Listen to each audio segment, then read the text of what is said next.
મિત્રો, આજના આ વિડીયોમાં આપણે 6 જુલાઈ 2025 ને રવિવારે આવનારી અષાઢ મહિનાની સુદ પક્ષની દેવસઈની એકાદશી વ્રતનો મહિમા, વ્રતની વિધિ તથા વ્રતની કથા સાંભળીશું। આ વ્રત કરવાથી શું ફળ મળે, શું લાભ થાય તથા જે લોકો એકાદશી વ્રત ન કરી શકે તેણે આજે શું કરવું જોઈએ તેના વિશે પણ જાણીશું। ટૂંકમાં કહીએ તો 11નો આજે આપણે સત્સંગ કરવાના છીએ, તો આપની કિંમતી એવી 5 થી 10 મિનિટ આ પવિત્ર એવા સત્સંગને આપજો કે જેથી કરીને આપણને એકાદશીનું ફળ મળે, એકાદશીનું મહાત્મય સમજાય અને એકાદશીના પ્રધાન દેવતા એવા ભગવાન નારાયણની આપણા ઉપર કૃપા થાય।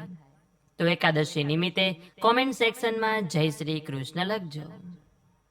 શાંતાકારમ ભુજંગ શયનમ પદ્મનાભમ સુરેશમ વિશ્વાધારમ ગગન સદૃશમ મેઘવર્ણમ શુભાંગમ લક્ષ્મીકાંતમ કમલનયનમ યોગીભીર્ધ્યાન ગમ્યમ વંદે વિષ્ણુમ ભવભયહરમ સર્વલોકૈકનાથમ।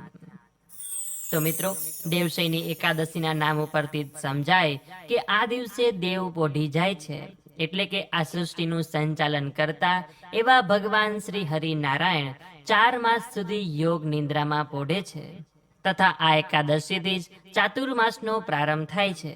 તો કે ચાતુર્માસ એટલે શું?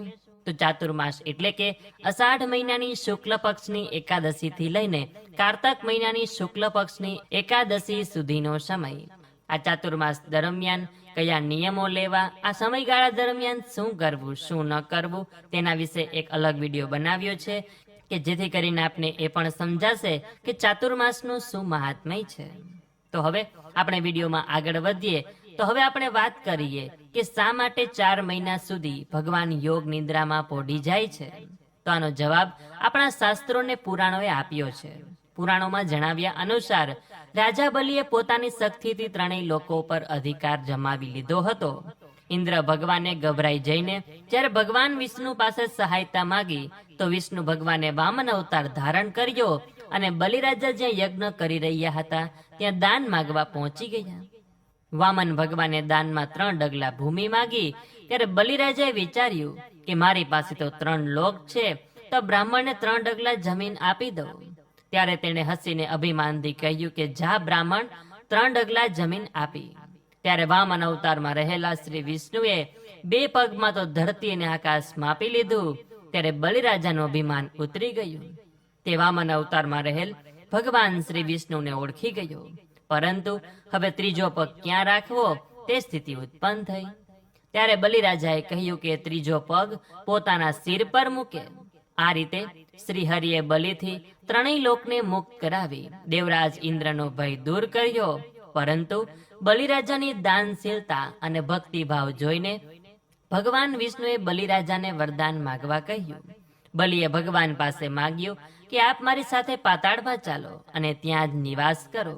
ભગવાન વિષ્ણુએ પોતાના ભક્તની ઈચ્છા પૂરી કરી અને પાતાળમાં ચાલ્યા ગયા। હવે બધા દેવી દેવતાઓને દેવી લક્ષ્મી ચિંતામાં મુકાયા। દેવી લક્ષ્મીએ ભગવાન વિષ્ણુને પાતાળ લોકમાંથી પરત લાવવા એક યુક્તિ કરી। એક ગરીબ સ્ત્રી બનીને રાજા બલિ પાસે પહોંચી ગયા। બલિને રાખડી બાંધી ભાઈ બનાવ્યો અને બદલામાં ભગવાન વિષ્ણુને પાતાળમાંથી મુક્ત કરાવવાનું વચન માંગ્યું।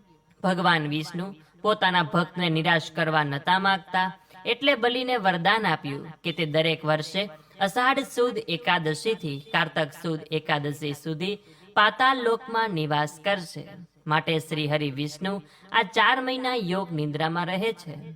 તો બીજી એક એવી પણ કથા છે કે આજના દિવસે ભગવાન વિષ્ણુ શંખાસુરને મારીને વિજય પ્રાપ્ત કરીને થાક ઉતારવા માટે ક્ષીરસાગરમાં જઈને શયન કરતા 4 માસ સુધી પોઢ્યા। એટલે જ્યારે ભગવાન પોઢી જાય ત્યારે દેવશયની એકાદશી આવે। જ્યારે તેઓ પોતાનું પડખું બદલે છે ત્યારે પરિવર્તિની એકાદશી આવે છે, અને જ્યારે ભગવાન જાગૃત અવસ્થામાં આવે છે ત્યારે દેવ ઉઠી એકાદશી આવે છે કે જે કારતક મહિનાની સુદ પક્ષની એકાદશી છે। આ એકાદશી દેવશયની એકાદશી, પ્રબોધિની એકાદશી, પદ્મનાભા એકાદશી, અષાઢી એકાદશી અને હરિશયની એકાદશી વગેરે જેવા નામોથી ઓળખવામાં આવે છે।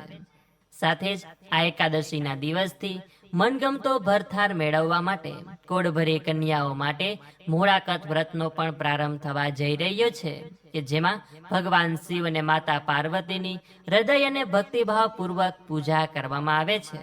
તેથી આ એકાદશીનો મહિમા અન્ય એકાદશી કરતા અનેક ગણો વધી જાય છે. કહેવાય છે કે આ એકાદશીને નિમી એકાદશીના નામથી પણ ઓળખવામાં આવે છે. એટલે કે આજના દિવસે ચાતુર્માસમાં પાળવામાં આવતો ઓછામાં ઓછો કોઈ પણ એક નિયમ લેવામાં આવે છે.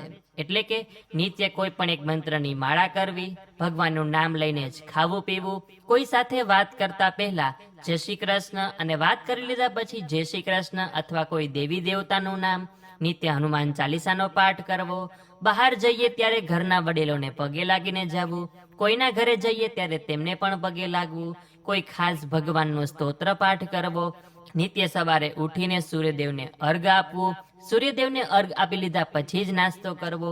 આવા ઘણા બધા નિયમો છે કે જે આજના દિવસે લેવામાં આવે છે, આ ચાતુર્માસ દરમિયાન પાળવામાં આવે છે અને દેવ ઉઠી એકાદશીના દિવસે પૂર્ણ કરવામાં આવે છે. જે કોઈ વ્યક્તિ એકાદશીનું વ્રત કરવા ઈચ્છે છે તે દસમની સાંજથી પણ એકાદશીનું વ્રત કરી શકે અને 11ના વહેલી સવારથી પણ આ વ્રતને ધારણ કરી શકે છે. આ વ્રત 3 રીતે થઈ શકે. એક તો નિર્જળા, બીજું ઉપવાસ, એક તો નિર્જળા, બીજું ફળ ફ્રૂટ લઈને અને ત્રીજું એક ટાઈમ ભોજન લઈને. પરંતુ તે ભોજનમાં શું લેવાનું તો કે લસણ ડુંગળી, ભાત અને રીંગણા વગરની કોઈ પણ વસ્તુ આપ એક ટાણામાં લઈ શકો છો, પરંતુ ત્યારે પણ ફૂલ પેટ ભરીને જમવાનું નહીં. આપણા શરીરને, આપણા પેટને ટેકો મળે તેટલું જ જમવાનું. આ સિવાય આપ ફરાળ પણ લઈ શકો છો, પરંતુ ફરાળ પણ થોડી જ માત્રામાં લેવાનું કે જેથી કરીને આપણને ટેકો મળી જાય. કેમ કે ઘણા લોકો ઉપવાસ કરી શકતા ન હોય, બીમાર પડી જતા હોય અને અત્યારે ચોમાસાની ઋતુ પણ છે તો ઘણા બીમાર હોય, વૃદ્ધ હોય, વડીલો હોય, કોઈ ગર્ભવતી સ્ત્રી હોય, તેને ભૂખ પણ લાગી શકે છે. તો એમાં મૂંઝાવાની વાત નથી, ચિંતા કરવાની વાત નથી, પરંતુ તમે થોડું ઘણું ખાઈ શકો છો. તો આ એકાદશીના દિવસે સવારે વહેલા ઉઠી નિત્ય કર્મ કરીને ભગવાન સૂર્યનારાયણને અર્ઘ આપીને આંગણામાં રહેલા તુલસી માતાના દર્શન કરીને તથા એકાદશી વ્રતની તેમની પાસે રજા લઈને આપણા ઘરના મંદિરની સાફ સફાઈ કરીને આ એકાદશીના પ્રધાન દેવતા એવા ભગવાન વિષ્ણુ સમક્ષ એકાદશી વ્રતનો સંકલ્પ કરવાનો. અથવા તો આપના ઘરમાં લાલાજી હોય, સ્વામિનારાયણ ભગવાન પૂજાતા હોય, ભગવાન નારાયણનો કોઈ પણ અવતારની આપ પૂજા કરતા હોય, ભગવાનની મૂર્તિ તેમની સમક્ષ સંકલ્પ લેવાનો.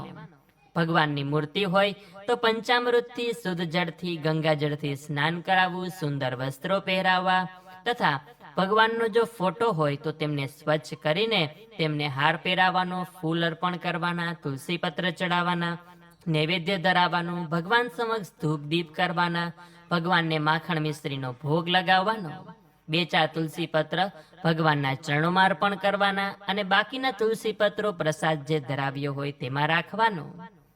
કહેવાય છે કે ભગવાનને તુલસી પત્ર અતિ પ્રિય છે. તુલસી પત્ર વગર ભગવાન નારાયણના કોઈ પણ સ્વરૂપની પૂજા અધૂરી માનવામાં આવે છે. જો આપણે દસમના દિવસે તુલસી પત્ર તોડવાનું ભૂલી ગયા હોય તો એકાદશીના દિવસે ભગવાનની પૂજા કરવા માટે તુલસી પત્ર તોડી શકાય, પરંતુ પોતાના કોઈ પણ ઉપયોગ માટે તુલસી પત્ર એકાદશીના દિવસે તોડી ન શકાય તેનું ધ્યાન રાખવાનું. એ પછી ભગવાનનું વિધિવત પૂજન કરીને ભગવાનની આરતી કરવાની, થાળ કરવાનો, ત્યાં બેસીને ભગવાન સમક્ષ 2-3 કીર્તન કરવાના, ભગવાનના મંત્ર કરવાના, પાઠ કરવાના અને આ એકાદશીની વ્રત કથા સાંભળવાની તથા આજનો આખો દિવસ જે રીતે વ્રત કરવાનો સંકલ્પ કર્યો હોય તે રીતે વ્રત કરવાનું. જે કોઈ વ્યક્તિને ડાયાબિટીસ હોય, બીપી હોય કે પછી અન્ય કોઈ રોગો હોય કે જેમાં દવા પણ લેવી પડતી હોય તો થોડું ઘણું ખાઈને આપ ટાઈમસર દવા લઈ લેવાની. કેમ કે પહેલાના સમયમાં કોઈ પણ પ્રકારના રોગ હતા નહીં, એટલે કોઈ પણ પ્રકારની દવા હતી નહીં, પરંતુ આજના કળિયુગમાં અનેક એવા રોગો થઈ ગયા છે કે જેના માટે નિત્ય દવા લેવી પણ પડે, એટલે તે ટાઈમસર લઈ લેવાની. અને આ બધું લેવાની સાથે જો આપણો એકાદશી વ્રત પ્રત્યે, ભગવાન પ્રત્યે ભાવ સાચો હશે તો ભગવાન આપણા વ્રતનો જરૂર સ્વીકાર કરશે ને કરશે. કેમ કે આ એકાદશીનું વ્રત કરવા માટે પ્રેરણા પણ આપણને ભગવાન આપે છે. એકાદશી વ્રત કરવાની શક્તિ પણ આપણને ભગવાન જ આપે છે. તથા તેમની સેવા પૂજા અને ભક્તિ કરવાની બુદ્ધિ પણ આપણને ભગવાન જ આપે છે. જો તેમની આપણા પર કૃપા ન હોય તો આપણે એક વાળ પણ હલાવી શકીએ નહીં, એક ડગલું પણ આગળ ચાલી શકીએ નહીં. એટલે નિત્ય સવારે વહેલા ઉઠીને અને રાત્રે સૂતા પહેલા ભગવાનનો આભાર જરૂર માનવાનો કે જેના વગર આપણે કંઈ પણ કરી શકતા નથી. આજના દિવસે ગાય માતાની સેવા કરવાની, લીલું ખવડાવવાનું અથવા જે પણ કંઈ રાંધ્યું હોય તે પણ ખવડાવી શકાય. બીજા મૂંગા પશુ પક્ષીને ખવડાવવું પીવડાવવું જોઈએ. તથા ખાસ કરીને આજે ગીતાજીનો પાઠ કરાય છે. 1 થી 18 માંથી કોઈ પણ અધ્યાય આપ વાંચી શકો છો, સાંભળી શકો છો. જો શ્લોક વાંચતા ના આવડે તો તેનું અનુવાદ પણ લખેલું હોય તે પણ વાંચી શકાય, સાંભળી શકાય છે. આજે પીપળાનું પણ પૂજન થાય છે. તથા આજે ગૌરી વ્રત છે, મોળાકતનું વ્રત છે. તો જે નાની બાળાઓ વ્રત કરે છે તે તો શિવ પાર્વતીનું પૂજન કરવાના જ છે, પરંતુ જે લોકો એકાદશીનું વ્રત કરે છે તે ભગવાન વિષ્ણુની સાથે આજે શિવલિંગનું પૂજન કરે, શિવલિંગને અભિષેક કરે, શિવ પાર્વતીનું તે પણ પૂજન કરે. મંદિરે જઈને પણ શિવલિંગનો અભિષેક કરી શકાય. કેમ કે કહેવાય છે કે ચાતુર્માસની શરૂઆતથી જે ભગવાન વિષ્ણુ આ સંસારને ચલાવતા હતા તે હવે થોડો વિરામ લે છે અને આ સંસારની દોરી ભગવાન શિવ હાથમાં લે છે. એટલે જો આ સમયગાળા દરમિયાન આપણે ભગવાન શિવનું પૂજન કરીએ, તેમને પ્રસન્ન કરવાના ઉપાય કરીએ તો આપણે ઘણું ઉત્તમ ફળની પ્રાપ્તિ થાય છે. આજના દિવસે દાન પુણ્ય કરવાનું પણ મહાત્મય બતાવેલું છે. યથાશક્તિ કોઈ પણ વસ્તુનું દાન આપણે આજના દિવસે કરી શકીએ છીએ.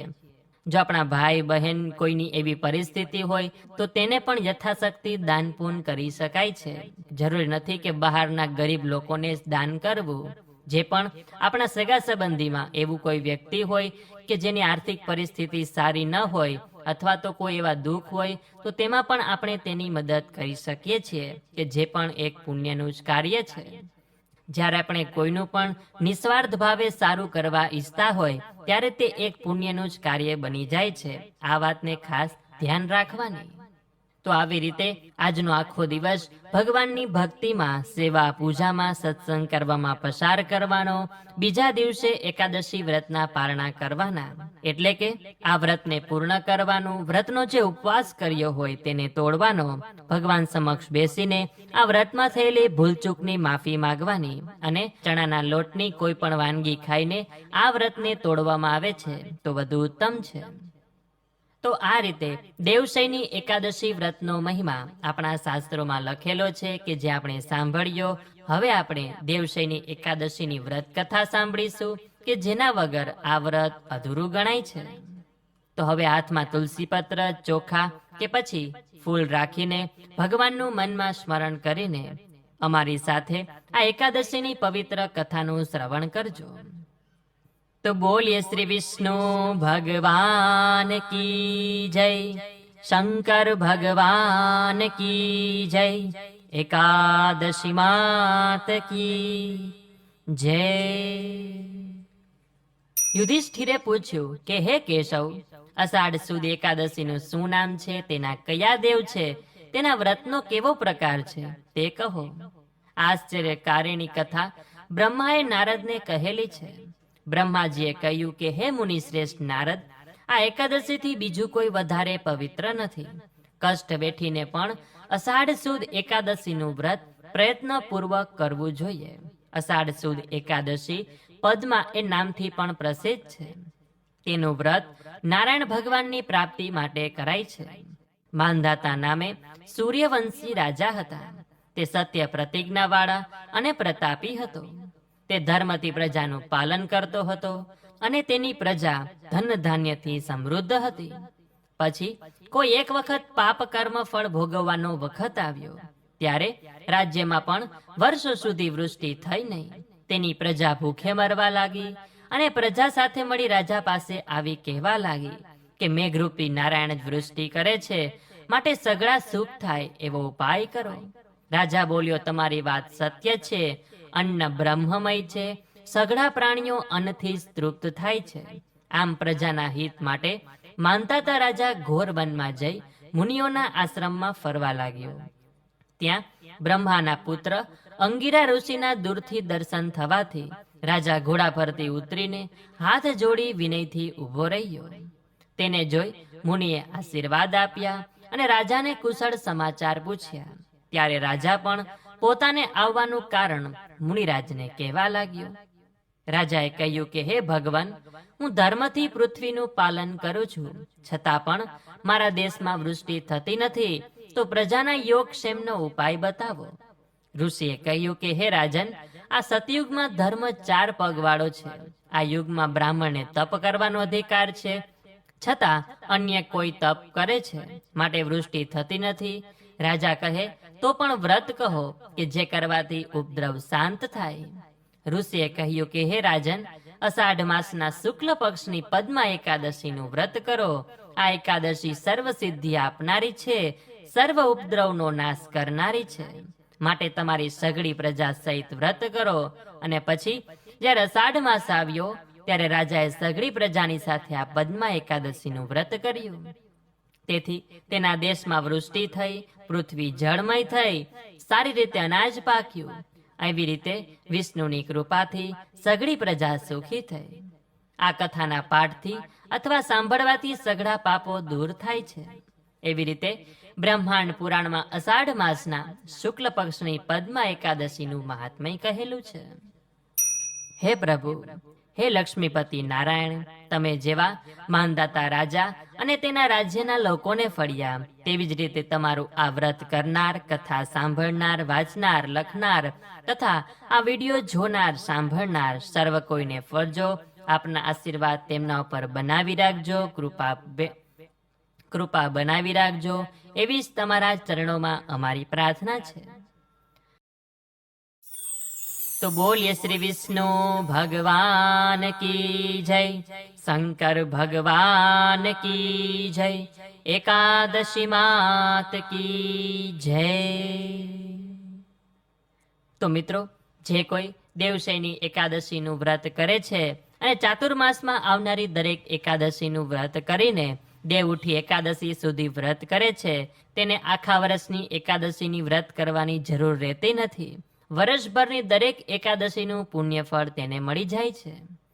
તો હવે પછીના નેક્સ્ટ વિડીયોમાં આપણે ચાતુર્માસનો મહિમા કથા સાંભળીશું. આ દિવસો દરમિયાન લેવામાં આવતા નિયમો અને નિયમો લેવાથી તેનું શું ફળ મળે તે પણ જાણીશું.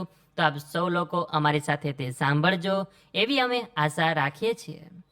તો આ વિડીયોમાંથી નવું જાણવા શીખવા મળ્યું હોય, વિડીયો પસંદ આવ્યો હોય તો લાઈક કરી, શેર કરી, અમારી ચેનલમાં જો આપ નવા હોય તો સબસ્ક્રાઇબ કરવાનું ભૂલતા નહીં, કે જેથી કરીને આવા જ અવનવા વિડીયો આપ સૌ લોકોને મળતા રહે. તો આ સાથે હવે મને રજા આપો, મળીશું ફરીથી એક નવા વિડીયોમાં. ત્યાં સુધી આપ સૌ લોકોને અમારી ચેનલના જય શ્રી કૃષ્ણ. ધન્યવાદ. મારી સાથે જોડાઈ રહેવા બદલ, મારી સાથે એકાદશીનો સત્સંગ કરવા બદલ આપ સૌ લોકોનો ખૂબ ખૂબ આભાર.